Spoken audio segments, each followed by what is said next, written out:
Buenas tardes para todos y todas. Los aprendices SENA de la formación Animación 3D.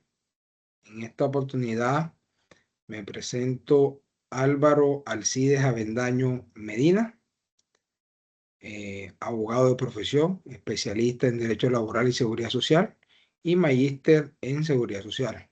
En esta oportunidad soy su instructor de la Cátedra Derecho Fundamental del Trabajo. En esta tarde vamos a mirar el tema del derecho laboral individual y colectivo. De esta forma, es necesario dejar claro que los derechos laborales en Colombia constituyen un pilar fundamental para la protección de los trabajadores y la construcción de una sociedad más equitativa. Su evolución ha estado marcada por transformaciones sociales, económicas y políticas que han permitido el reconocimiento progresivo de garantías mínimas en el ámbito del trabajo. La evolución de los derechos laborales en Colombia inicia en la etapa donde está la ausencia de la protección. Esto estamos hablando entre el siglo XIX e inicio del siglo XX, donde las relaciones laborales en Colombia no contaban con una regulación específica, se regían por normas del Estado civil, donde predominaba la libertad contractual, lo que generaba condiciones desiguales y escasa protección para los trabajadores. Luego pasamos al surgimiento de la legislación laboral en 1900 a 1950. Con el crecimiento industrial y el surgimiento de movimientos obreros, el Estado comenzó a intervenir. Se establecieron normas sobre jornadas laborales y descanso. Asimismo, se inicia la consolidación de la expansión de los derechos, que fue de 1950 a 1990. Durante este periodo se fortaleció los derechos colectivos, como los sindicatos, las negociaciones colectivas. También se ampliaron las protecciones sociales y se consolidó el sistema de protección al trabajo. Desde 1991, que fue la constitución precisamente de este año, donde nos entrega un Estado social de derecho, donde inicia un cambio trascendental a reconocer el trabajo como un derecho fundamental. Al mismo tiempo se introdujeron unos principios como la dignidad humana, la igualdad, la estabilidad laboral y la protección especial de trabajadores, fortaleciendo un enfoque completamente garantista y un enfoque completamente humano. Los cambios del derecho laboral en Colombia históricamente fueron múltiples, pero se puede resaltar el reconocimiento del trabajador como un sujeto de especial protección. Se pasó de una visión contractual a una visión social de trabajo. Se pasó de tener unos simples trabajadores a tener unos miembros de nuestra entidad, nuestra empresa. Asimismo, en esta época del derecho laboral colombiano, también se dio la intervención del Estado. Recordemos que ahorita hablamos que antes no había una rigurosidad contractual y el Estado no hacía presencia. En ese momento ya empezó a hacer presencia y buscó el fortalecimiento de sindicatos y de mecanismos de negociación. Asimismo, existió la ampliación de derechos colectivos, se fortalecieron los sindicatos y estos mecanismos de negociación. Hubo la creación de sistemas de seguridad social con la Ley 100 del 93, que estructuró un sistema integral de la salud, la pensión y de los riesgos laborales. Asimismo, hubo una flexibilización laboral recientemente. Algunas personas hablan de que la flexibilización vino a consecuencia de lo que nos dejó el, la pandemia del COVID, que mucho más que llevarse muchas personas a, a muy temprano tiempo, nos dejó nos dejó ver ciertas debilidades que teníamos laboral y nos invitó al fortalecimiento. Ahora bien, el marco jurídico del derecho laboral primero se encuentra enmarcado en nuestra Constitución. Este conjunto de normas que trae una línea muy estrecha entre los trabajadores y los empleadores, con el propósito de garantizar condiciones dignas, justas y equitativas. De pronto, para los estudiantes de la etapa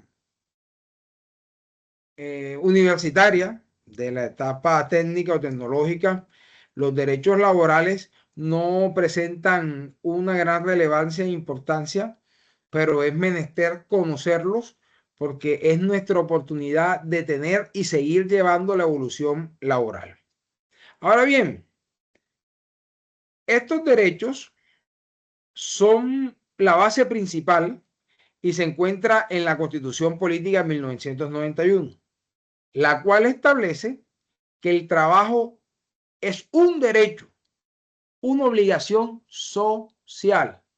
En sus disposiciones se consagra principios fundamentales como la igualdad, las oportunidades, la remuneración mínima y vital, la estabilidad laboral y la protección especial de trabajadores. Entonces, es el momento donde nosotros debemos de hacer una comparación entre la Constitución de 1886, que fue la Constitución que antecedió la Constitución del 91, que es la que actualmente nos rige, y esto evidencia una transformación profunda en la concesión de trabajo y los derechos laborales. La Constitución de 1886 se caracterizó por un enfoque centralista, por un enfoque conservador, por un enfoque riguroso, en el cual el trabajo no era reconocido como un derecho fundamental. En este periodo, las relaciones laborales se regían principalmente por el derecho civil, priorizando las autoridades de voluntad y dejando al trabajador en una posición de desventaja frente al empleador. La intervención del Estado era tan mínima y no existía garantías claras sobre, no existían ninguna garantías claras sobre la existencia o las condiciones dignas del trabajador, ni una protección efectiva a derechos como las asociaciones sindicales o la huelga. En contraste, debemos de hablar nuevamente de nuestra Constitución del 91, que es una constitución netamente paternalista, que nos entregó un Estado social de derecho y una soberanía que tenemos en nuestros hombros, el derecho de elegir y ser elegido y llevar nuestras riendas, y sobre todo buscar una dignidad y una prevalencia de los derechos. Esto, la Constitución del 91 enmarcó significativamente al definir que Colombia es un Estado social de derecho. En esta Carta Magna, el trabajo adquiere un carácter fundamental y se reconoce como un derecho y una obligación. Se establecen principios mínimos como la dignidad humana, la igualdad y la oportunidad de remuneración. Además, en esta Constitución fortalece y nos deja unos mecanismos constitucionales como vienen siendo la tutela, la petición, la acción popular, la acción colectiva, el habeas data, el habeas corpus, que en próximas clases estaremos tocándolo más a fondo.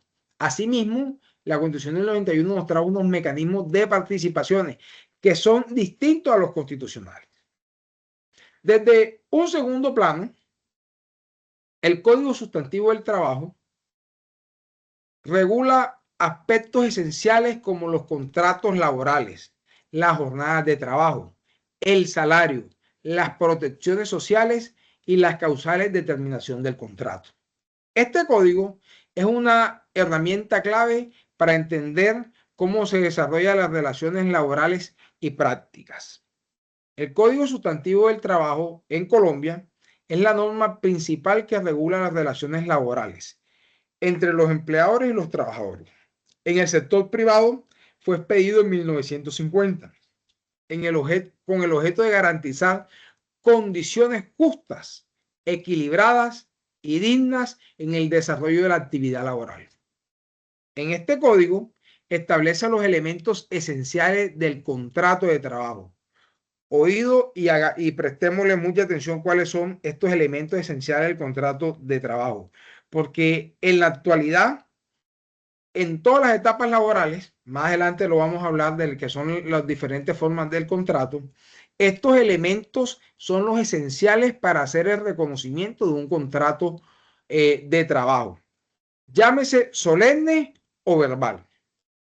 Uno de los elementos es la prestación personal del servicio. La prestación personal de yo, ser humano, prestar un servicio a una persona. Lo otro, de la mano que vamos a prestar servicio a otra persona, otro elemento es la subordinación. Nosotros debemos de reconocer un líder, un empleador que nos direccione. Y asimismo, como ya se vino hablando de las constituciones del 91, un salario digno. De esta forma, se regulan aspectos fundamentales como la jornada laboral, los descansos obligatorios, las vacaciones, las prestaciones sociales. Entre estas prestaciones sociales es el tema de las cesantías, las primas y la dotación, que nosotros actualmente sabemos que tenemos prestaciones sociales, pero no sabemos cuál es el verdadero significado de estas mismas, pero más adelante lo vamos a revisar. El Código Sustantivo del Trabajo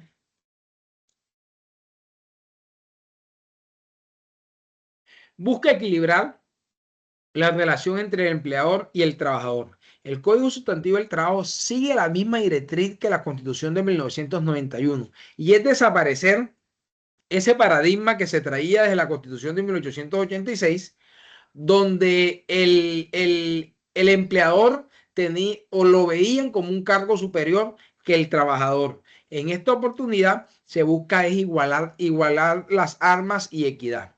Asimismo, el mismo Código Sustantivo del Trabajo menciona que no es diferenciar, simplemente que la parte trabajadora se considera la parte más débil dentro del contrato laboral. Asimismo, se considera dentro del marco normativo, como hemos hablado, la Constitución, el Código Sustantivo del Trabajo, se considera también la Ley 100 de 1993. Esta Ley 100 es aquella que busca garantizar derechos fundamentales y primarios. A ver, ¿qué pasó? Derechos fundamentales y primarios, donde es la protección social. Este busca garantizar lo que es la salud, la AFP, que es la administradora de fondos pensionales, la ARL, que es la administradora de riesgos laborales, y de esta forma se garantiza una protección y busca unos contingentes especiales. En cuanto al contenido de la Ley 100, es una estructura de 3 componentes sistemáticos como es el de pensión.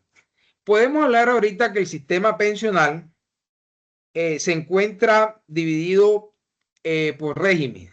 Está el régimen común, están los regímenes exceptuados y los regímenes especiales.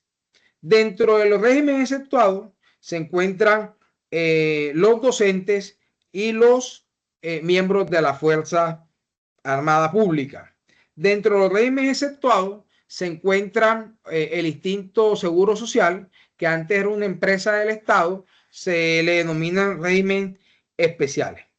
Y los regímenes comunes se dividen en dos, que es el RPM, que es el régimen de prima media con prestación definida. Este es el régimen público que es administrado por la AFP Colpensiones. Asimismo, se encuentra también dentro de los regímenes comunes el RAIS, que es el régimen de ahorro individual con solidaridad, que es lo que nosotros conocemos como los AFP privadas.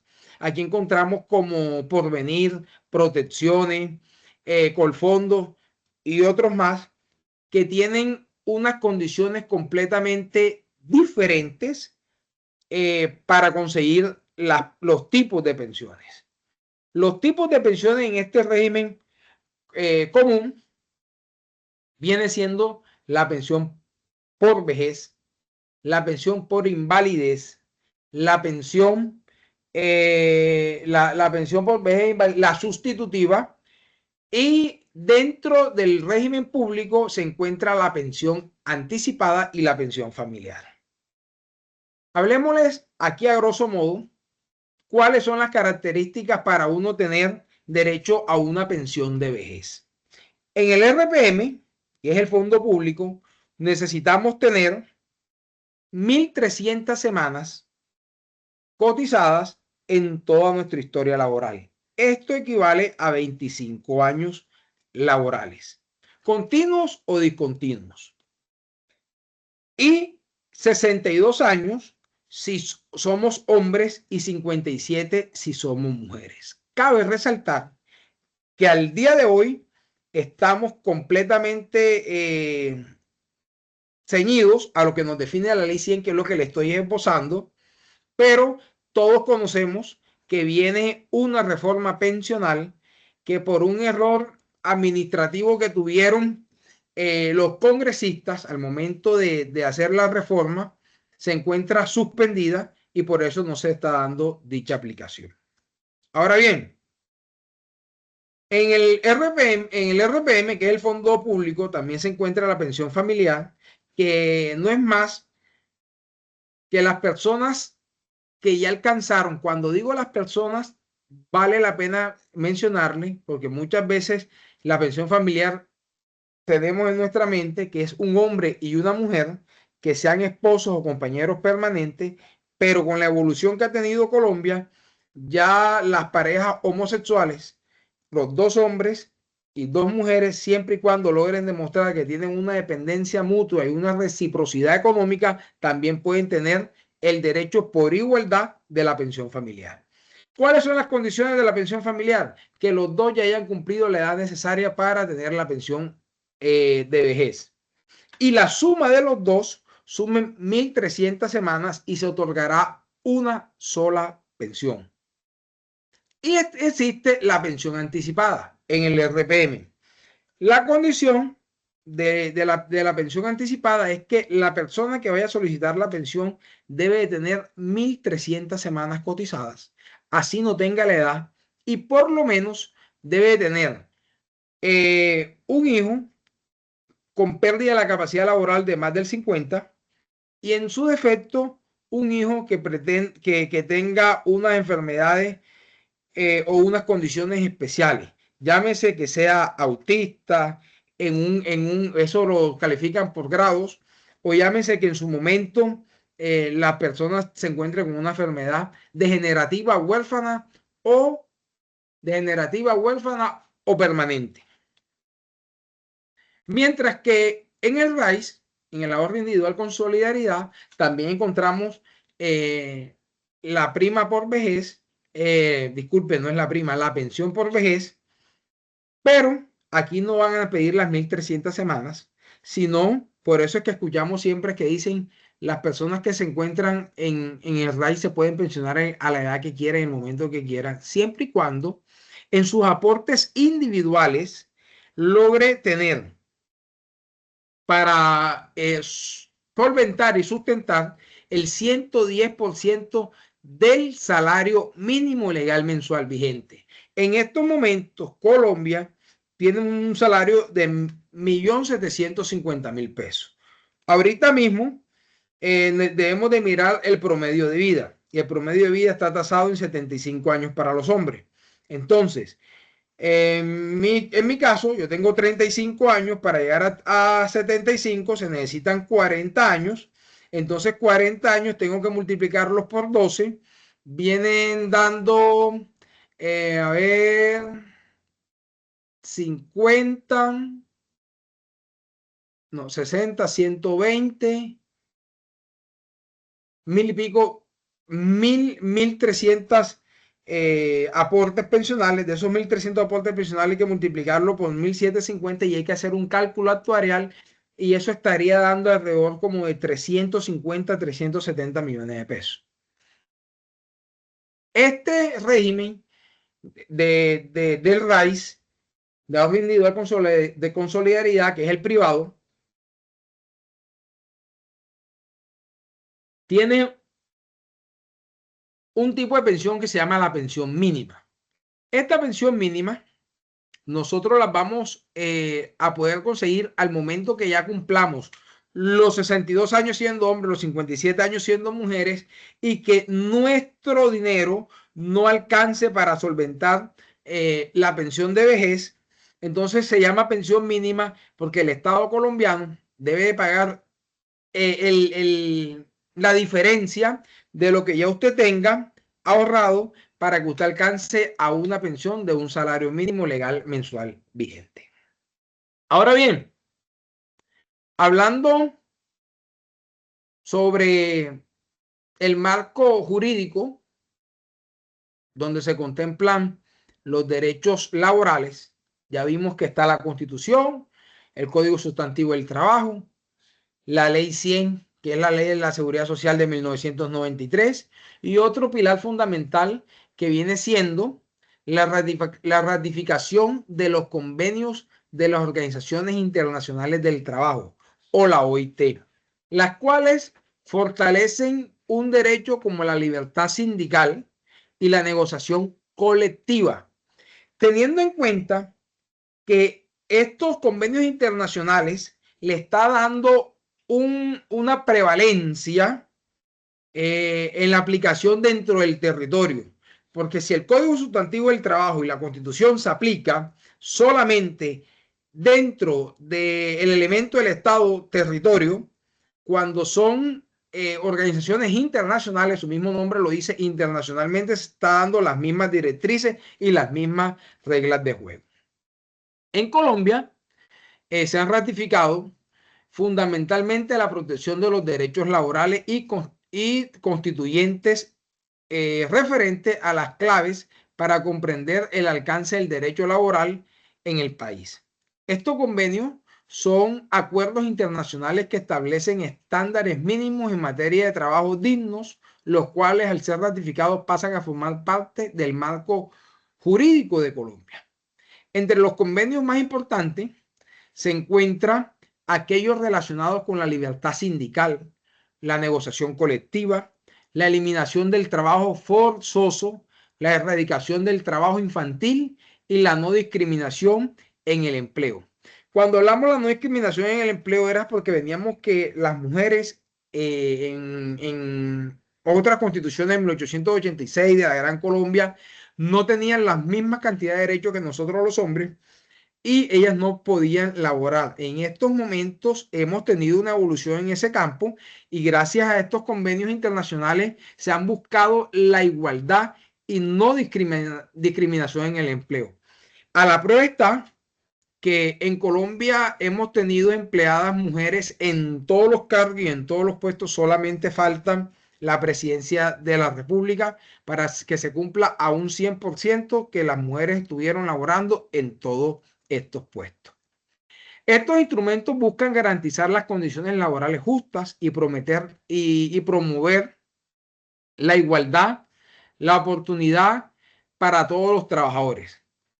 Ahora bien, es importante entender que los convenios fortalecen la legislación nacional, ya que sirven como guías para la creación e interpretación de normas laborales.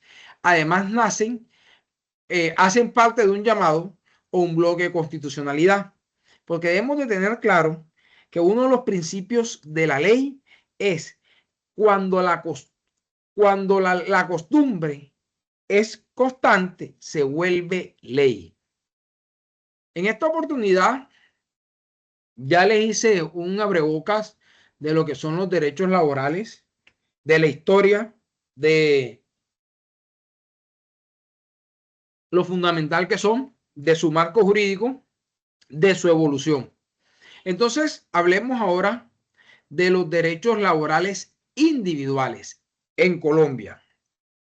Están consagrados también en la Constitución Política del 91 y se desarrollan principalmente en el Código Sustantivo del Trabajo. Estos derechos regulan aspectos esenciales del vínculo laboral, estableciendo obligaciones tanto para el empleador como para el trabajador. Principalmente, estos derechos laborales individuales tenemos como el derecho al trabajo digno.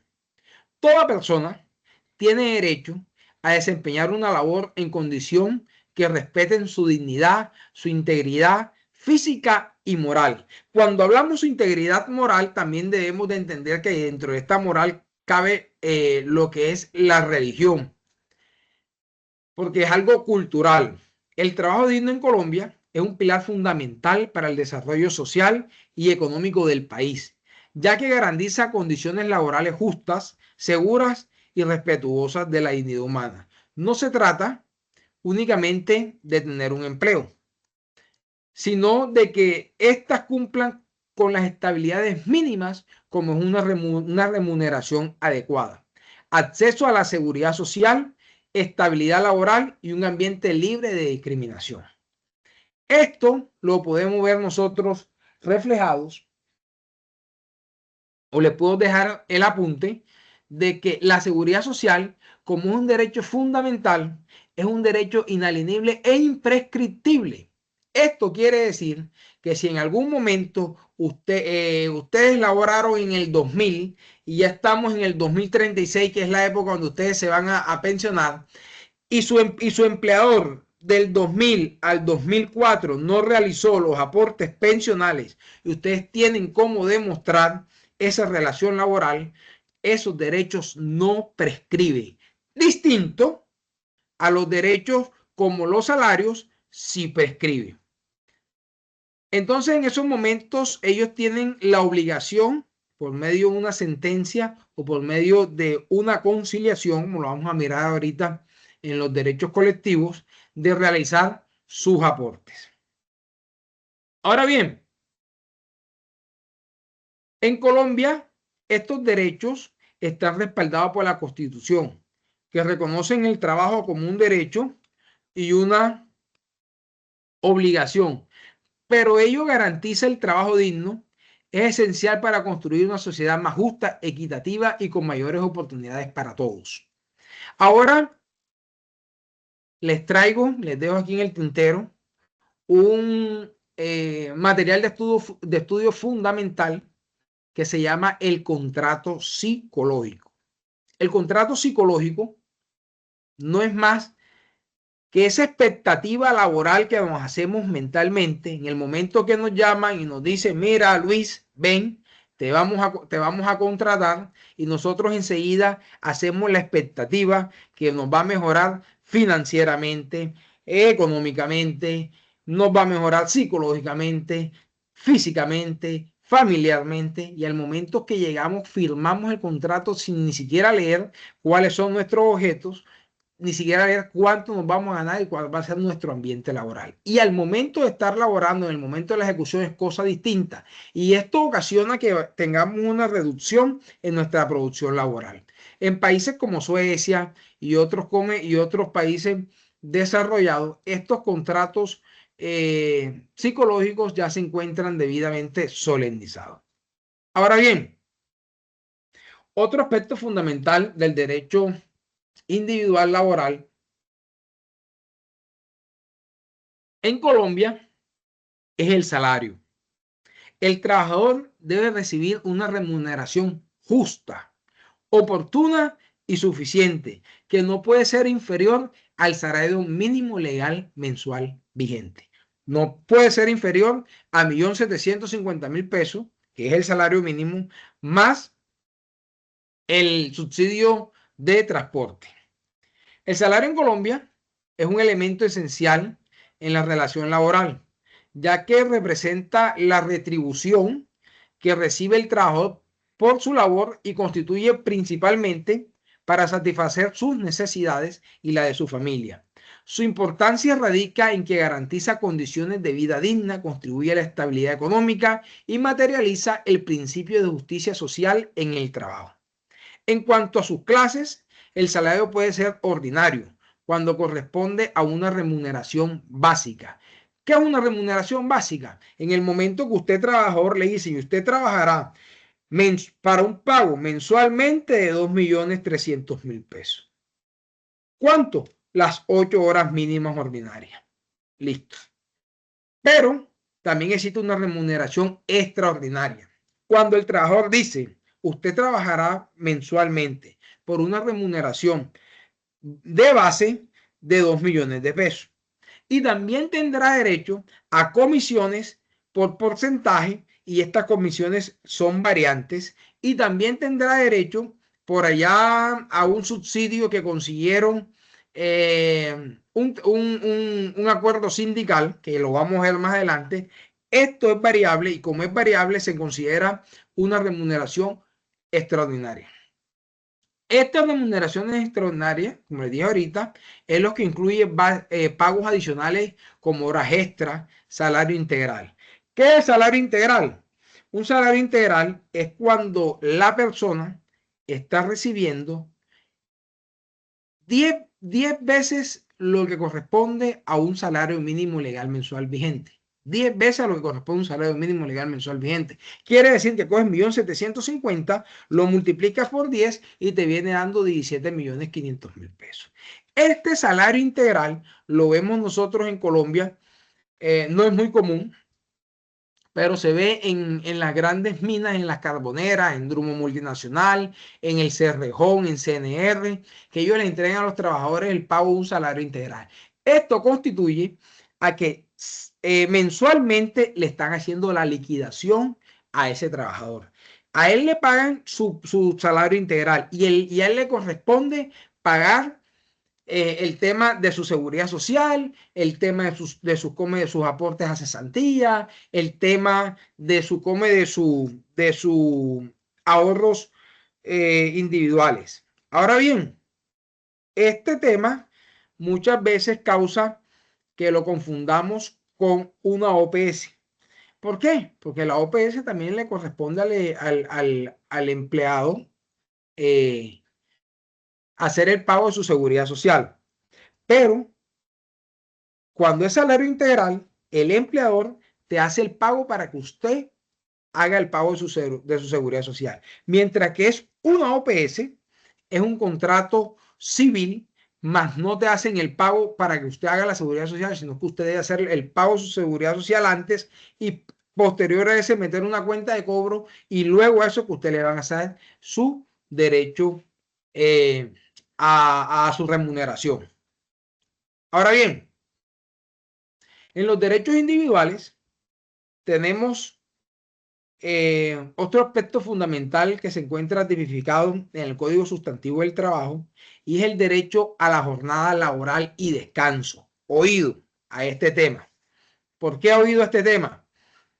Porque en estos últimos meses el gobierno que se encuentra al mando ahorita, dirigido por el doctor Gustavo Petro Urrego, realizó una reforma pensional, una reforma laboral, y esta reforma laboral trajo consigo unas modificaciones en estos derechos, en estos términos que estamos hablando de la jornada laboral y el descanso.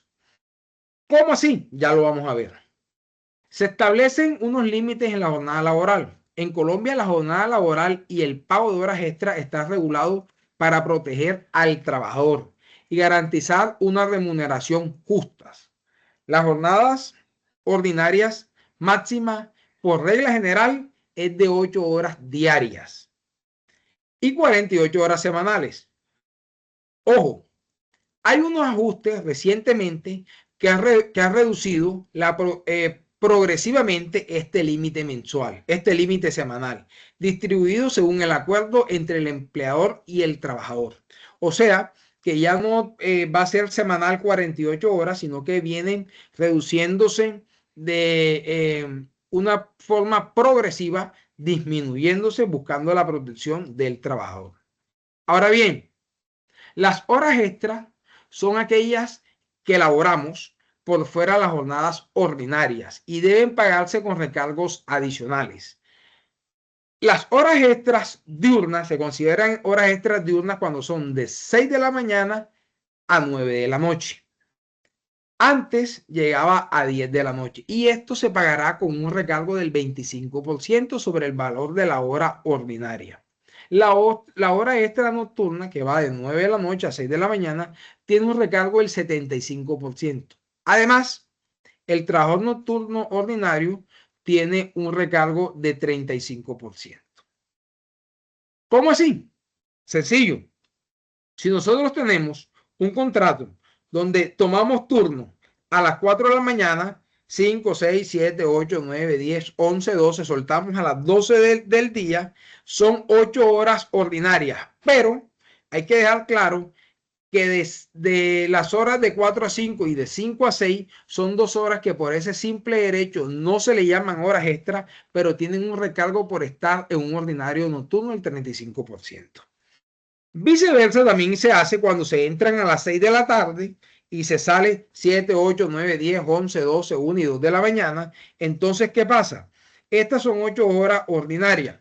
De 6 a 7 ordinarias, de 7 a 8 ordinarias, de 8 a 9 ordinarias y de 9 a 10 hay ordinarias, pero también tiene un recargo nocturno. Ahora bien, nosotros no podemos pensar, porque esto lo que busca es dignificar nuestra salud y la prevalencia de nuestra familia, que vamos a trabajar las horas que se nos sean permitidas o las que nosotros querramos trabajar para tener un mejor salario. En cuanto a este límite, la ley establece que el trabajador no debe laborar más de 2 horas extras diarias y 12 horas extras semanales, salvo excepciones autorizadas. Ojo, que esto también se modificó porque antes se podían trabajar 4 horas diarias extras y 24 horas semanales. Esta disposición busca proteger la salud del trabajador y evitar la sobreexplotación laboral y asegurar una compensación adecuada por el tiempo adicional trabajado. Muchas veces, estudios exhaustivos que hicieron las ARL, las administradoras de riesgo laboral, que lo que buscan es que protegen la responsabilidad patronal. ¿Por qué la responsabilidad patronal? Porque si nosotros tenemos un accidente laboral, es responsabilidad del patrón correr con todos esos gastos y estas vienen siendo como unas aseguradoras que en caso tal nosotros tengamos un accidente laboral, son ellas las que entran a proteger esto. Ahorita les explico bien el tema de los accidentes laborales y los accidentes comunes y cuál es su diferencia. Y si se me pasa, por favor, me recuerdan. Estas ARL tuvieron el estudio exhaustivo y manifestaban que las personas que trabajaban 4 horas por lo general eran choferes, al momento que tenían un microsueño en razón al cansancio del desgaste de un día, de otro día consecutivo, eran grandes causales de accidentes tanto laborales, tránsitos o comunes. Por eso fue una de las bases que tuvo el gobierno nacional para realizar esta reforma y buscar la atenuación de estas horas. Ahora bien, vamos a ver dentro del derecho laboral colectivo otra parte fundamental que es son las prestaciones sociales. Estas prestaciones sociales incluyen beneficios como cesantías, intereses a las cesantías, primas de servicio, dotaciones que buscan mejorar la calidad de vida del trabajador. Las prestaciones sociales en Colombia son beneficios legales adicionales al salario que buscan proteger al trabajador y mejorar sustancialmente su bienestar. Estas se encuentran están reguladas regularmente por el Código Sustantivo del Trabajo y decretos con fuerza de ley. Constituyen un derecho irrenunciable. En primer lugar, vamos a estudiar las cesantías, que son un ahorro obligatorio equivalente a un mes de salario por cada año trabajado o proporcionalmente al tiempo laborado. Su fin es servir como respaldo económico en caso del desempleo. Estas deben ser consignadas anualmente en un fondo de cesantía. Entonces, retrocedemos el cassette. Las cesantías es ese ahorro obligatorio que nosotros debemos de tener como personas al momento que quedemos cesantes. O sea, que nosotros vemos que muchos trabajadores después del 24 de febrero de todos los años, que es el día límite donde tienen que hacer el aporte de la cesantía, salen corriendo enseguida a hacer, no estoy diciendo que todos lo hagan, hacer unos documentos para mejora de casa, para mejora de estas cosas, y al momento que quedan cesantes se encuentran desprotegidos. ¿Desprotegidos por qué? Por su decisión de administración, no por la decisión del administrador. Ahora tenemos otro importante, que son los intereses de la cesantía. Esto corresponde al 12% anual sobre el valor acumulado de las cesantías y deben pagarse directamente al trabajador antes del 31 de enero de cada año. Esto quiere decir, si nosotros tenemos 1.750.000 y ya cumplimos un año, o en su defecto lo hacemos proporcional ¿a qué? A que solamente estuvimos laborando desde el 1 de enero del año 2025 y terminamos el 31 de octubre del año 2025, estamos teniendo 10 meses y no vamos a esperar hasta el mes de febrero, que es el pago, el giro a los fondos, sino que se hace proporcional. ¿Cuál es la proporción? Se coge el salario mínimo o el salario que devengan las personas. 1.750.000 se divide entre 2 y se multiplica por 10 y eso es lo que tenemos como cesantía. Ahora bien, esta persona ya tuvo un trabajo desde el 1 de enero del 2025 al 31 de diciembre del 2025, le corresponde a febrero que le hagan, el empleador le haga un pago de un mes completo.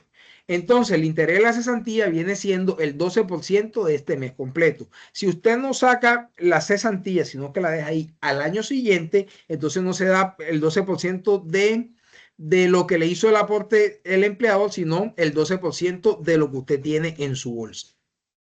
Ahora bien, otra de estas prestaciones sociales son las primas de servicio.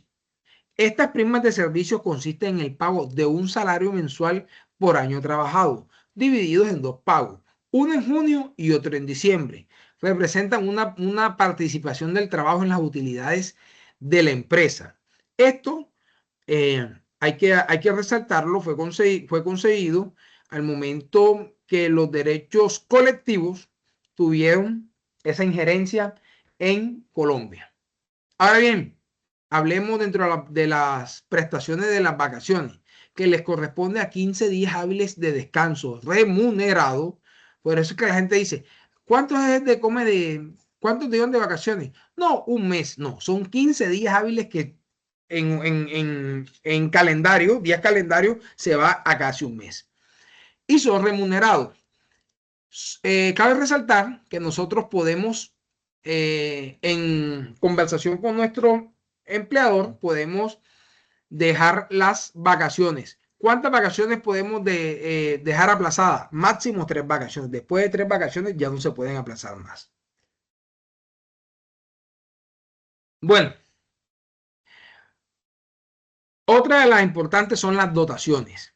Estas dotaciones, el Código Sustantivo del Trabajo no te deja claro cuál es el porcentaje en dinero para pagar, pero sí te deja claro que las dotaciones deben de pagarse cada 4 meses al trabajador. Y estas dotaciones se pueden entregar en bono, financiera o en especie. Ahora, un aspecto fundamental que ya lo tocamos ahorita del derecho laboral individual en Colombia es el tema de la seguridad social. Este tema de la seguridad social, bueno, aprovechemos enseguida para tocar el tema de los accidentes laborales. Este tema de la seguridad social abarca lo que es la salud, lo que es la AFP de pensión y lo que son las ARL. Entonces, la salud ya nosotros sabemos que es un derecho primordial, fundamental, que de una u otra forma debemos de suplirlo. En el hipotético caso que nosotros no tengamos GPS o no estuvimos presentes al momento del SISBEN, ojo que el SISBEN no es una EPS, simplemente el SISBEN es una forma de contabilizar a las personas de todo el sistema de salud. Ahora bien, este sistema de salud que se puede resaltar hasta el momento es que antes nosotros cogíamos y teníamos un accidente y decíamos, cóbreselo al Estado, cóbreselo al FOSIGA. Hoy ya el FOSIGA desapareció, ahora se llama el ADRES, y eso que nosotros estamos diciendo, cóbreselo porque no tenemos esto. Luego de unos 4 años para acá, el ADRES está haciendo un recobro a las personas que causaron el accidente. Entonces, no creamos que esto va a ser así de fácil, porque otra de las cosas es que las deudas al Tesoro Público son imprescriptibles, inalienables, y de una u otra forma ellas sí tienen la posibilidad de embargar las cuentas de ahorro sin necesidad que nosotros debemos de tener 24 millones de pesos para que eso sea embargado. Para la parte pública eso es abolido. La AFP, que son las administradoras de fondo pensional, ya le tocamos el tema. Ahora hablemos de la ARL, porque les manifesté ahorita que le iba a tocar ese tema. ¿Qué pasa con las ARL? Las ARL son administradoras de riesgo laboral. Si nosotros tenemos un accidente laboral dentro del COME del área laboral o por fuera del área laboral en función de un objeto laboral, dicen que las incapacidades se pagan del día 1 al día 3 por el empleador. Del día 3 al día 180 la paga es pagado por la ARL. Y después del día 180 en adelante es pagado por la AFP, que es la administradora del fondo pensional. Ahora bien, ¿cuál es la fórmula para esto? Luego que nosotros nos hacen una junta médica, nos hacen una valoración y nos determinan cuál es la pérdida de la capacidad laboral que tenemos. Entonces, de 0 a 5% no hay indemnización. Del 6% hasta el 49.9% si hay indemnización. Estamos hablando de accidentes laborales. Y del 50% en adelante hay pensión que la va a cubrir la ARL. Entonces, ¿cuál es la fórmula? Si nosotros tenemos 10% de la pérdida laboral, nosotros cogemos y debemos de restarle 1, nos queda 9. Y ese 9 lo vamos a dividir entre 2, nos queda 4.5. Y este 4.5 lo vamos a pagar, lo vamos a multiplicar nosotros por el salario. Si ganamos menos un salario mínimo, lo vamos a multiplicar por el salario mínimo. Si ganamos un salario mínimo, lo vamos a multiplicar por el salario mínimo. Si ganamos un salario base, lo vamos a multiplicar por ese salario base. Ahora bien, cuando hay un salario que no es continuo, se tiene que multiplicar solamente por los emolumentos que sean continuos. De esta forma es que se puede liquidar cuando hay un accidente laboral. Ahora el accidente común. El accidente común del día 1 hasta el 180 será reconocido por la EPS y del 180 en adelante por el fondo pensional. Luego que a nosotros nos hagan la calificación de la pérdida de la capacidad laboral en esta junta médica, hay que tener en cuenta que del 0% al 50% no hay reconocimiento de pago, no hay indemnizaciones, y del 50% en adelante existe la posibilidad de tener una pensión. Y entre más alto sea el porcentaje, mayor sería el porcentaje de la liquidación pensional. Otro tema importante es la estabilidad laboral. En Colombia es un principio fundamental del derecho al trabajo, orientando a garantizar que el trabajador no sea desvinculado de su empleo de manera arbitraria. Su importancia radica en que brinda seguridad económica, tranquilidad al trabajador, permitiendo proyectar su vida personal y familiar con mayor confianza. Este principio también constituye la dignidad humana, ya que protege al trabajador frente a las decisiones injustificadas del empleador. En este ordenamiento jurídico colombiano, la estabilidad laboral se manifiesta en la exigencia de una justa causa para el despido, o en su defecto el reconocimiento de una indemnización si se hizo un despido sin justa causa. Asimismo, existen casos de estabilidad laboral reforzada en situación de maternidad, discapacidad, fueros sindicales, donde se necesita una protección de una mayor forma. En esta estabilidad laboral encontramos muchas veces las mujeres en estado de embarazo. Y nosotros tenemos una posición equivocada de las mujeres en estado de embarazo. Que las mujeres cuando se encuentran en estado de embarazo, algunas, no estoy diciendo todas, dice de ninguna forma me pueden sacar, de ninguna forma me pueden desvincular. Un error completo, sí pueden desvincular a una mujer, siempre y cuando se logre demostrar antes la oficina del trabajo que la mujer no está cumpliendo con su objeto contractual. De esta forma, tenemos la autorización, sí se puede excluir a una mujer. Ahora bien, también nos habla, o también está la percepción de que la mujer cuando está en estado de embarazo y se le terminó se le termina el contrato a término fijo, ella en el mes 7 deben de seguirla contratando hasta después de su licencia de maternidad. No.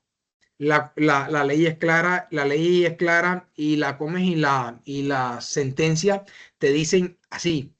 Y llegará la protección hasta el momento de su vinculación, porque eso no se considera un despido. Eso se considera una terminación del contrato por término. Y la ley lo único que obliga es que el empleador debe seguir haciendo los aportes a la seguridad social de la persona hasta la licencia de maternidad, así sea por un mínimo, para buscar la protección integral de la criatura que está en el vientre de la mujer. Ahora bien, ya vimos lo que es el derecho laboral, lo que es el derecho individual laboral. Ya por último, de la tarde de hoy vamos a ver lo que son los derechos laborales colectivos en Colombia. Los colectivos es la rama del derecho del trabajo que regula las relaciones entre el empleador y los trabajadores organizados en grupos, especialmente a través de sindicatos. Su finalidad es equilibrar las relaciones laborales, fortalecer la defensa de los intereses comunes y garantizar la participación de los trabajadores en la construcción de condiciones laborales justas. Pero no debemos de malinterpretar eso que nos dice organizaciones de grupo, porque yo puedo coger y organizar 10 personas y decimos ya somos un grupo, sí somos un grupo, pero no debidamente reconocidos, porque para que seamos, se nos considere un sindicato, debemos de tener un mínimo de integrantes, una constitución de integrantes y haber elegido por lo menos una junta provisional, por lo menos, para poder tener un reconocimiento. Ahora bien, estos derechos laborales también, laborales colectivos, también se encuentran en el marco jurídico como los derechos individuales y los derechos laborales en la Constitución, de ahí viene el Código Sustantivo del Trabajo y los convenios de la OIT. Bueno, el derecho laboral colectivo tiene unos componentes importantes, como lo es el sindicato. Estas son organizaciones permanentes de trabajadores que buscan la protección y promoción de sus derechos laborales colectivos. Esto no significa que yo, presidente del sindicato, puedo sentarme con nuestro empleador y decirle, venga, empleador, lo que pasa es que yo necesito una camioneta de XL que usted me proporcione la gasolina para el desplazamiento de mi casa porque el sol está trayendo, trae a mi piel un desgaste. No, no, no. Son derechos colectivos. Es decir, necesitamos un ambiente laboral más sano, necesitamos un aumento, necesitamos luz para el tema de la SST. Este sindicato es una asociación libre y voluntaria de trabajadores que buscan proteger sus derechos, mejorar sus condiciones laborales y representar sus intereses frente al empleador. Esto lo reconoce la Constitución de 1991, que fue que es una constitución, pues aún está vigente, bastante garante. Los sindicatos actúan como voceros de los trabajadores, velando por el cumplimiento de los derechos como el salario justo, la seguridad social, las condiciones dignas de trabajo.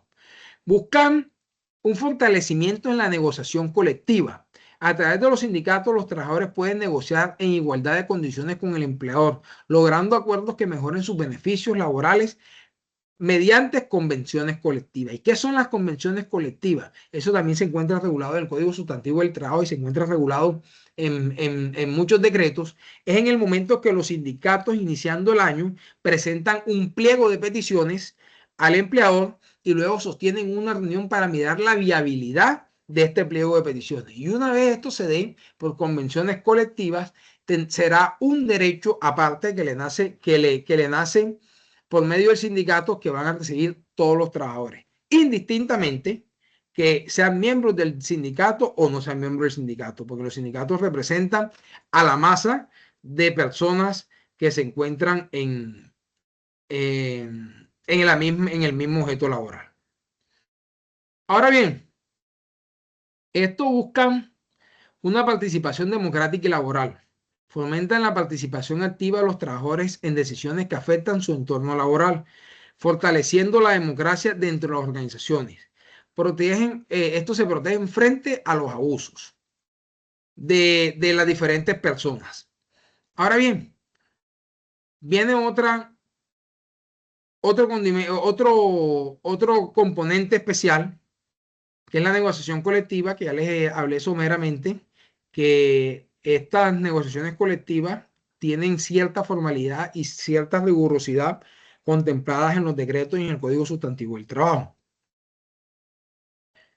Buscan el tema del conflicto, solventar los conflictos de trabajo.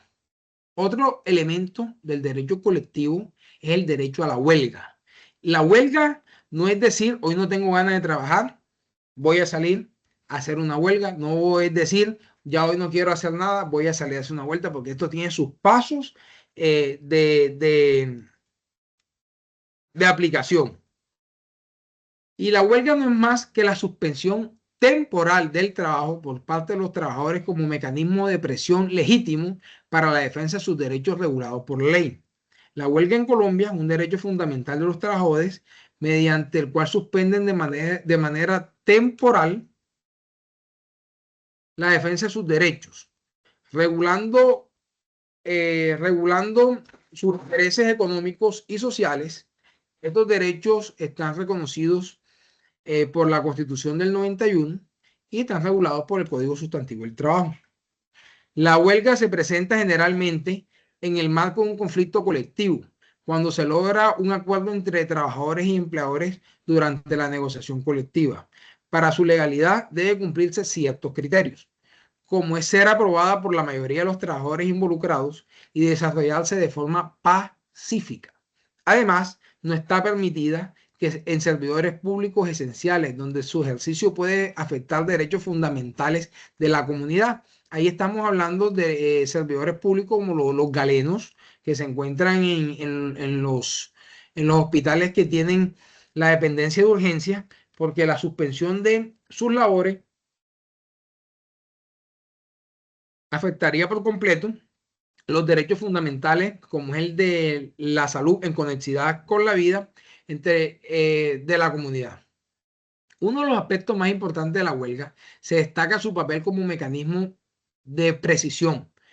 Esto necesita equilibrar las relaciones entre empleadores y trabajadores. Asimismo, contribuye a la defensa de derechos laborales, la mejora de condiciones de trabajo y una consolidación con democracia laboral. Sin embargo, debe hacerse con su responsabilidad. En Colombia, y muchas veces sé que lo leímos en el bachillerato, el tema de la masacre de las bananeras.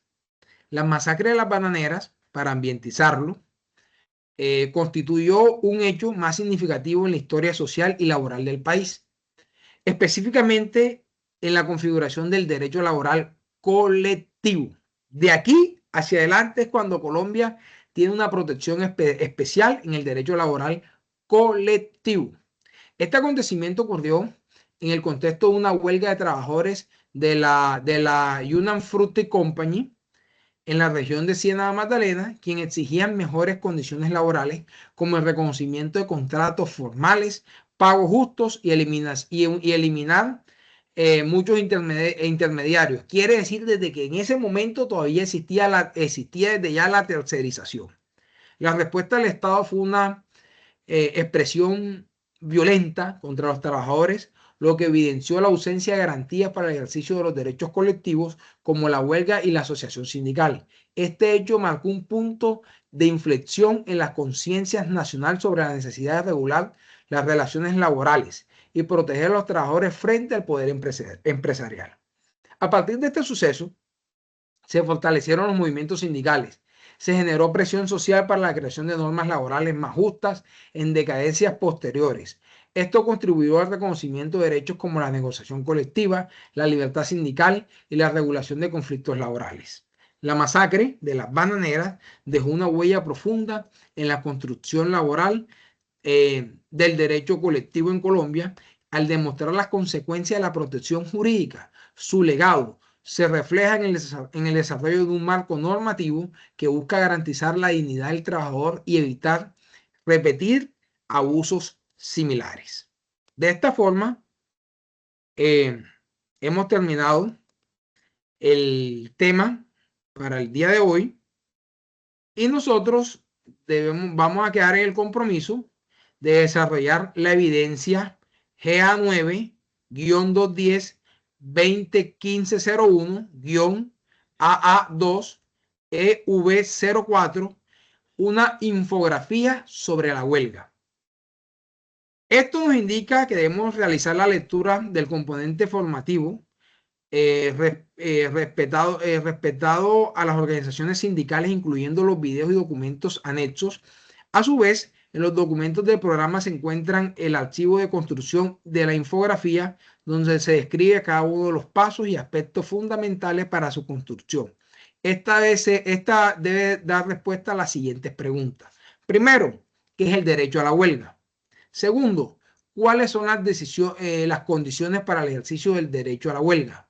Y tercero, ¿cuáles son las normas nacionales e internacionales que amparan el derecho a la huelga? El lineamiento general para la entrega de esta evidencia debe ser que este producto específico debe ser una infografía en un formato JPG digital con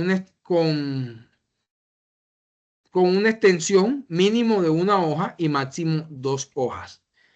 Este producto se debe remitir al área de la actividad correspondiente en la plataforma que tenemos nosotros